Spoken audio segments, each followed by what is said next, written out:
ایک شخص حضور کے قریب سے گزرا تو اس نے بکھرے ہوئے اس کے بال تھے اور بڑے اس کے پراگندہ حالت تھی.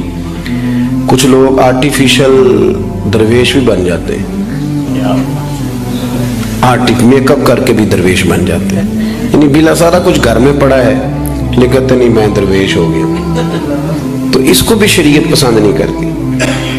تو صحیح ستہ کے اندر یہ روایت موجود ہے کہ نبی کریم صلی اللہ تعالیٰ علیہ وسلم کے پاس سے وہ شخص گزرا تو حضور نے بلا لیا اور بلا کر کے فرمایا یہ کیا حال بنایا ہوا، تیرے کپڑے کس طرح کے، کنگھی کیوں نہیں کی؟ اس نے اس کی حضور بس وہ سرکار فرمانے لگے تیرے اوپر تو اللہ کا بڑا فضل نہیں، بڑی خیر نہیں، رب نے بڑا مال عطا کی. حضور بالکل ہے.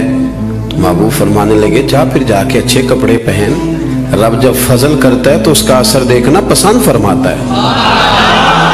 پھر یہ جان بوجھ کے اس طرح کا رویہ تو نہ اپنا کہ کسی کو پتہ نہ چل جائے میرے پاس پیسے ہیں.